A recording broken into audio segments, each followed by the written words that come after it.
मेरे channel Anshika voice Hindi में आपका स्वागत है। पिताजी, लगता है आप अभी से सठिया गए हैं। इतने बड़े घर का आप क्या करेंगे? मैं कहता हूँ इसे बेचकर आप भी मेरे साथ अमेरिका में शिफ्ट हो जाइए। माँ के जाने के बाद आप बिल्कुल अकेले हो गए हैं और घर भी तो इतना बड़ा है, इसमें रहेगा कौन? आखिर इस घर में क्या है पिताजी? इसे बेचना नहीं चाहते आप?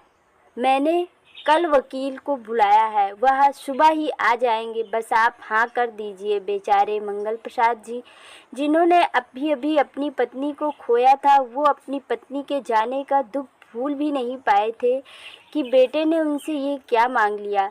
मंगल प्रसाद जी कमरे में पड़ी एक कुर्सी पर सिर झुकाए हुए बैठे थे। वे बोले, बेटा, ये घर मेरी खून पसीने की कमाई से बना है। तुम्हारी माँ ने इसके एक एक कोने को अपने हाथों से सजाया है, इसे घर बनाया है। मैं इसे कैसे बेच सकता हूँ? ये तुम्हारी माँ की आखिरी निशानी है।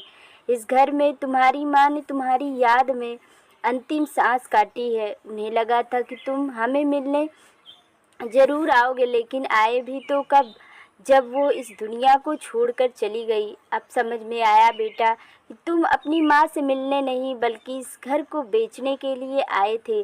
पास में खड़ी विकास की पत्नी ने कहा, विकास, क्या तुम्हारा इस घर पर कोई अधिकार नहीं? चलो, अब मैं इस घर में एक मिनट भी नहीं रह सकती। मैं कमरे में जाकर अपने सामान पैक करके आती हूँ।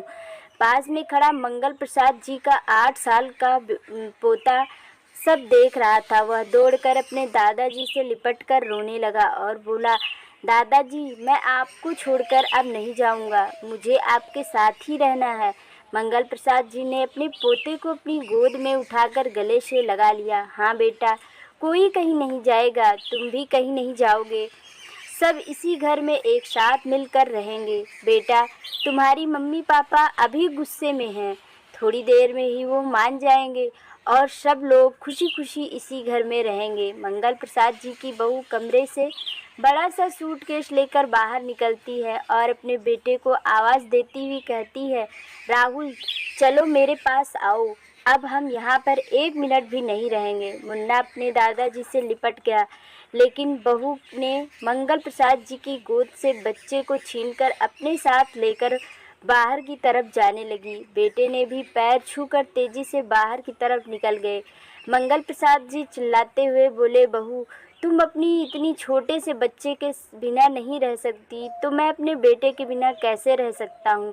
तुम सब लोग हमें छोड़कर मत जाओ। लेकिन किसी ने भी मुड़कर नहीं देखा। अपने बेटे को अपने से दूर जाता देख बर्दाश्त नहीं कर पाए। उन्हें दिल का दौरा पड़ा और उसी क्षण उनकी मृत्यु हो गई। बेटे ने पीछे मुड़कर भी नहीं देखा। क्या माँ बाप इसी दिन के लिए अपने बच्चों को पाल पोस कर बड़ा करते हैं कि जब उन्हें अपनी बच्चों की ज़रूरत पड़ती है तो वो उन्हें छोड़कर चले जाते हैं? किस लालच के कारण अपने माँ बाप को ना छोड़ें। मेरी कहानी चैनल अंशिका वॉइस हिंदी की कहानी आपको अच्छी लगे तो चैनल को सब्सक्राइब करें और बेल आइकन को प्रेस करें, ताकि आगे आने वाली नई नई कहानियों के नोटिफिकेशन आप लोगों तक पहुंच सके। आज की कहानी आप लोगों को कैसी लगी कमेंट में ज़रूर बताना। धन्यवाद।